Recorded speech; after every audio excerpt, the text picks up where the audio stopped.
Eminent speaker, Mr. Panna Lal Biswas, presently working as MD and CEO in InPhase Power Technologies Private Limited from 2014, worked in ABB as Assistant Vice President, CPRI, and Jyoti R&D from 1993 till 2014.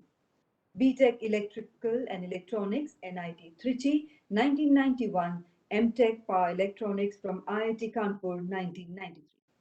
His core areas of interest are to development a reliable and sustainable advanced power electronics, power quality and energy saving solutions which will be affordable by Indian industries, utilities and railways.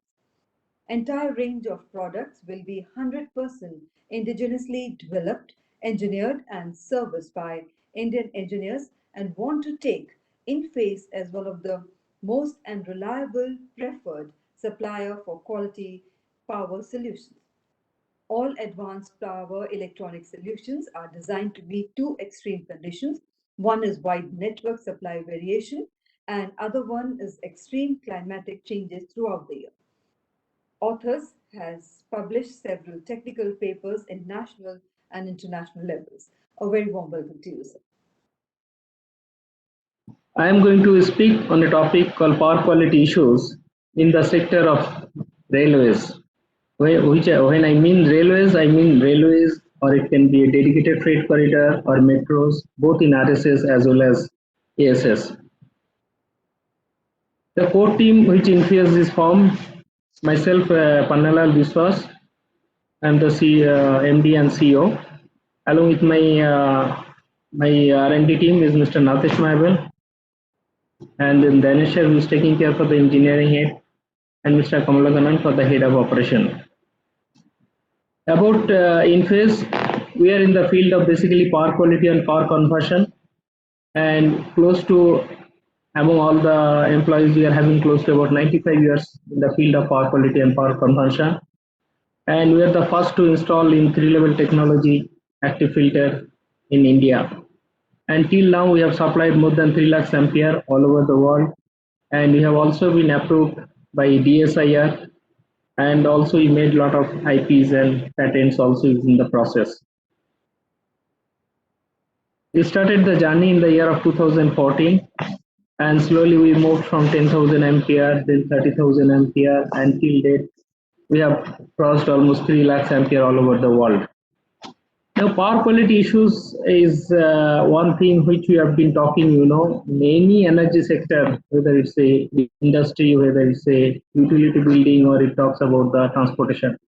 So same problem happens all in the case of railways also. So railways are traction substation or DFCC, RSS, ASS, all combining put together. Now, when you see the typical railway traction substation, it will have a 2 incoming transformer, which is about, let's say, either 220 kV by 25 kV or 132 kV by 25 kV. It will have 2 transformer. One will be standby, and this is the normal scheme. One goes to the upside, another goes to the downside. So each traction substation will have their own problem. Like if it's a single phase traction substations, then it also have always problem with respect to the reactive power or power factor issues. So that is which is a major issues in most of the Railway-TSS, and in DFCC it is a sometimes it is single circuit 1 into 25 kV, or it will be 2 into 25 kV system. So conventional 13% D2 reactor mostly used in the railway traction substations. So this HT capacitor bank, since it cannot be frequently and on and off, so that is the reason it creates a lot of leading, or in terms of reactive power regenerated. And nowadays most of the electricity board they are also increasing regulation in the power quality. So they are asking for the kVH billing, which includes both lagging as well as leading kVR, and also a state electricity board, which is also penalizing for very low power factor, or sometimes they are offering rebate for having power factor better than 0.95. And also there are regulations coming from Central Electricity Authority or IEEE 519, etc. So we need to maintain all these things. So normal DFCC or TSS will have this some fixed compensation. Either it will be 13% between reactor or 7% between reactor. So we can have 50% of them as a fixed compensation because these loads are very dynamic. So we cannot have entire 100% compensation as a fixed type capacitor bank. And balance we can have plus minus 50%, which can be connected with the active compensation. So at any point of time, there will be no overcompensation.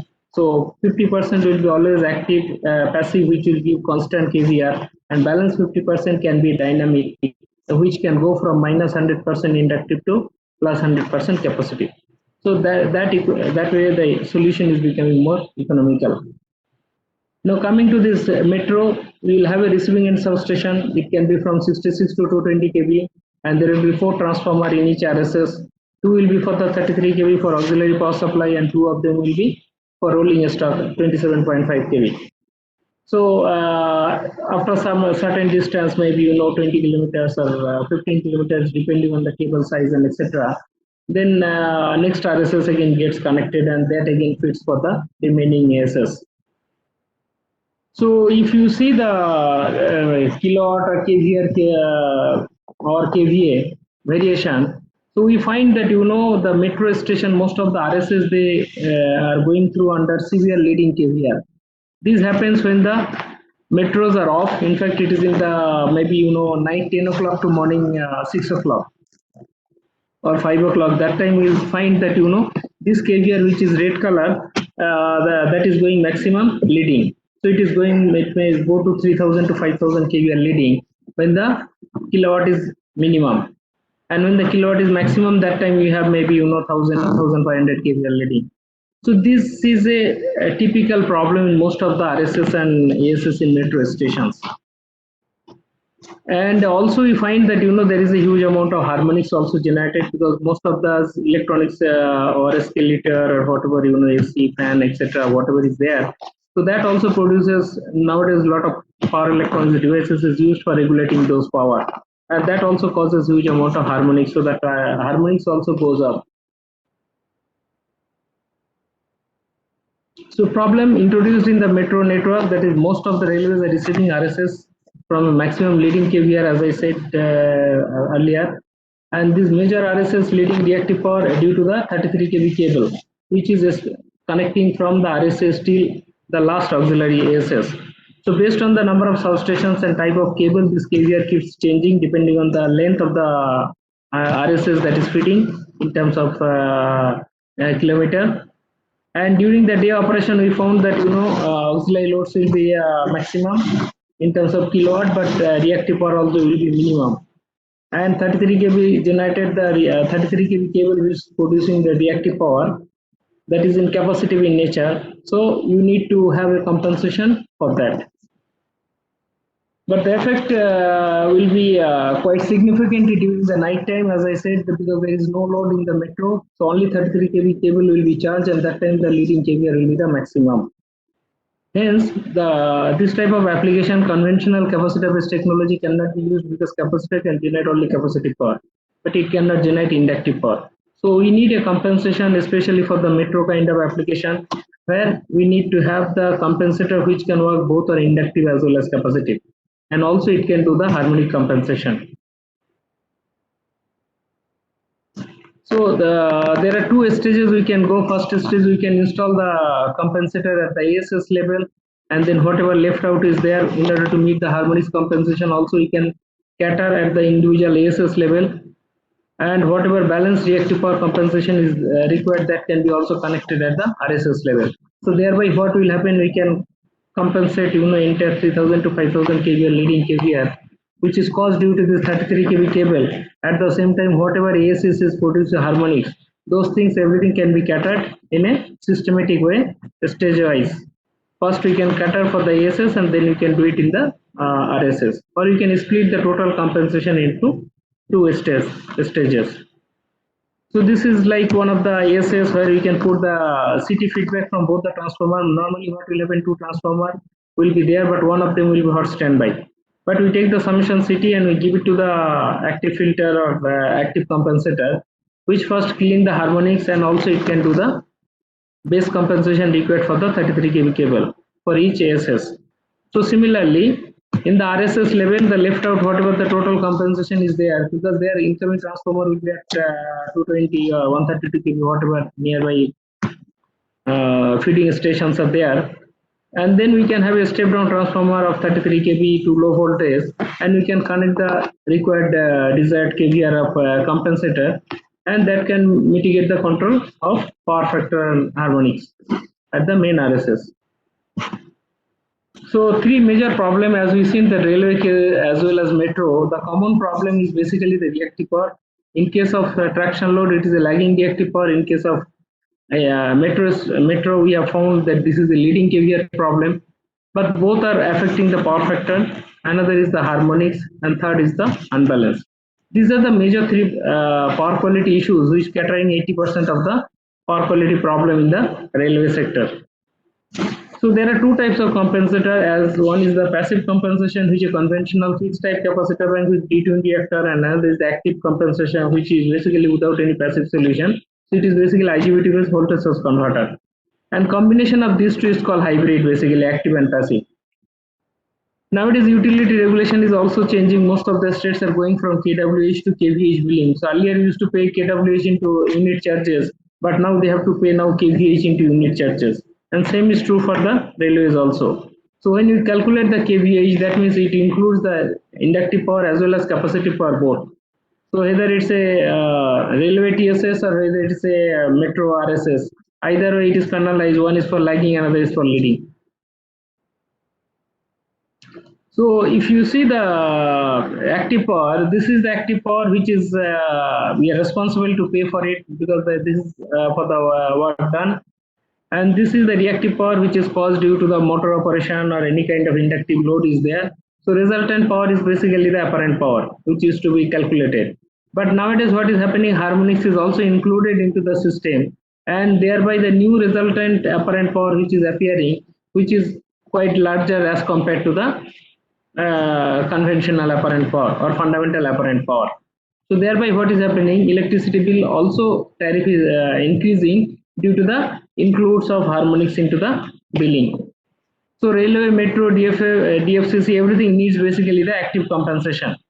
So I just wanted to stay a few minutes on the basics of this active technology.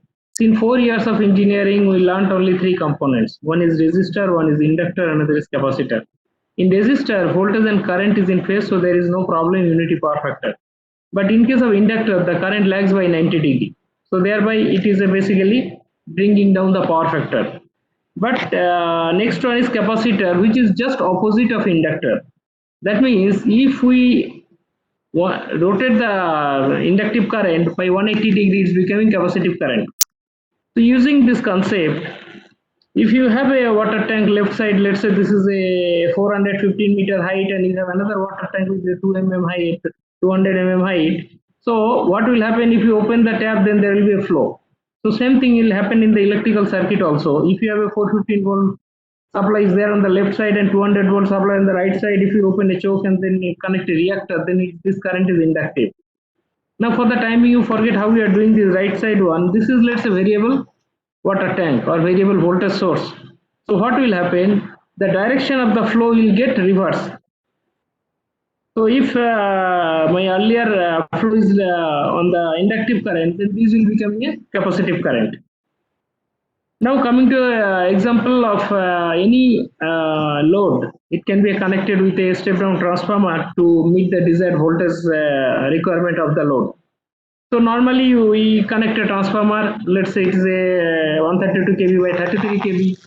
Then the load is connected. As long as it is drawing the kilowatt, there is no problem. But if you start drawing the kVr, then also because of the nature of the load, it started drawing the reactive power.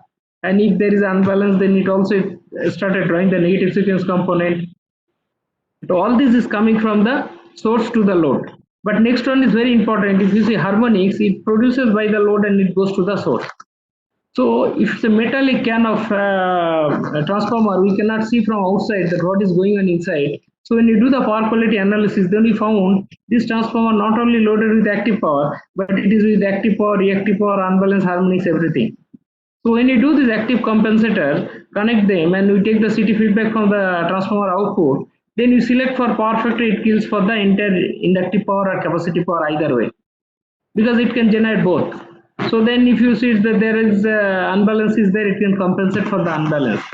Still, let's say this panel is 500 ampere panel, it is loaded only 400 ampere, then it says what all I can improve. So it says that there is some harmonics, fifth harmonics 100 ampere is flowing. So it can kill for the fifth harmonics also, or seventh harmonics, 11th harmonics. So it can be selected based on the load harmonics available in the network. So thereby what is happening, we can clean the entire power quality from the transformer. So in some cases, you know, the earlier transformer current was coming 2600 ampere. After putting this compensation, then you will find that 2600 ampere come down to 1400 ampere because of the reactive power unbalance and harmonics, etc. So this is the objective of the active compensators. These are the advantages of this. And how do we do it? We take the feedback from the transformer, then we synthesize into Fourier analysis and split into Fourier analysis fundamental component into two parts: positive sequence, negative sequence. In positive also there are two components: direct axis, quadrature axis. Whatever is direct axis, that is corresponds to kilowatt, and whatever is in the quadrature axis, that is corresponds to reactive power. Similar thing in negative sequence also, it corresponds to unbalance.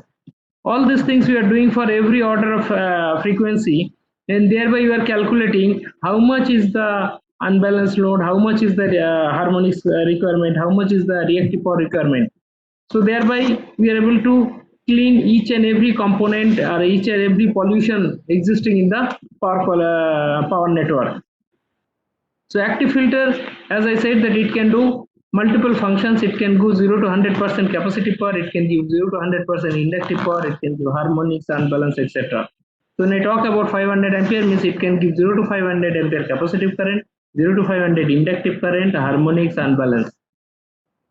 So few things about this as compared to the active filter, we have to understand that what is important. In some cases, this input filter many people use in different ways. So we have to see that we use the correct filter in order to avoid any kind of further risk caused due to the installation of active filter. So we have to see this kind of configuration. If we put it in the input filter, inactive filter, either without no filter at the input or plain capacitor or LC circuit, all these will cause production of huge amount of ripple harmonics generated into the voltage as well as current. So this is, we have to be aware about that, and we have to ensure that this should not get generated into the network, because one side it will clean the frequency by harmonics frequency, but at the same time it will inject a lot of switching frequency into the grid. So that is the reason one has to ensure that the perfect configuration is used, that is called LCL, which will ensure that any point of minimum to maximum current at any point of time, there is no ripple is injected into the voltage or current waveform. So this is very important, because many metros and many other places people may not be aware about these things. They are connecting, they are thinking that active filter will solve the purpose. So it may be cleaning your fifth harmonics, but it is injecting 9 or 10 kilowatts of harmonics into the switching frequency into the grid, which can be harmful. And also to ensure that long life of the active compensator, we should use always film type DC capacitor, because it has got long life, 10 to 15 years, as compared to the electrolytic, which has got, due to chemical process, it has limited operations of life, 5 to 7 years maybe. So the active compensator, we call it as our active harmonic filter, we call it as Astra, and this has got multiple functions. It can operate up to 3 to 690 volt applications, harmonics, reactive power, flickering, and all kinds of applications it can be used, and it is very efficient. More than 98% efficiency are there. So there are various advantages are there, and various features are there which can be seen in the mobile, or it can be do up to 60% of harmonics, and all kinds of advantages are there. It can see in the mobile also through IoT that all the what is kilowatt, kVA, kVR, power factor, harmonics, everything can be seen into the mobile itself. If it's connected remotely also, it can be seen. So today's latest technology is that 3-level technology is the best technology today, because it has got, in terms of multiple advantages, in terms of the losses, in terms of the longevity of the life, in terms of the installation life enhancement. So these are all few advantages that I have mentioned. And if you see, the number of devices also required in case of 3 level is double actually. So because of that, the DC voltage operation is also reduced to half the DC voltage. So if you can see the 2 level technology, the DC voltage is operating VDC and minus VDC, but here it is VDC by 2. So thereby what is happening, like you are normally 2 level 800 volts it's operating for DC switching, but in case of 3 level it will be only operating 400. So your 1200 volts device is only operating at 400. So which means the losses is up and life are also enhanced. So similar kind of also there are so many advantages, like in lifetime of the operation, one 3 level active filter and 2 level active filter, you can see the lifetime it is almost saving 75 lakhs in terms of Indian rupees. So various applications it can be used. It can be used for cement industry, paper industry, steel industry, railways, metros, all kinds of applications, textile. So there is wide range of applications because this is active solution. So it does not know anything about the load. It only knows about the CTPT feedback, and remaining things everything is done by the electronically. This can be also compensated, like as I said, 132 kV, you can take the CT feedback and you can install the system in a low voltage also, which will control the power quality parameter at the main your receiving end substation, or it can be metro ASS. So various applications, various industries it goes: steel industry, cement industry, textile, all kinds of railways, metros, arc furnace. So these are all few installations that I want to share. You can see number of panels. It depends on the number of kVA requirement. In case of TSS, it may be required 5 MVA, 10 MVA. Then you can put number of panels in parallel. And in case of ASS, it may be required only one panel. There are various appreciation letters from all the satisfied customers. They're so happy. So you can see there are so many happy customers. And we have the entire range of power quality in terms of active harmonic filter, hybrid solution, or max. So entire product range is having, and including the uninterrupted motor power supply, solar inverter, or custom converter. Every applications it can go. Recently, we have been out of the 5 topmost emerging power quality startup, and from India, InPhase has been selected is the one. So once again, I thanks all of you for patiently listening this presentation. And it can be, as I said, it can be widely used for all kinds of application, railway or TSS or DFCC or metros or RSS or ASS. Thank you all. Thanks.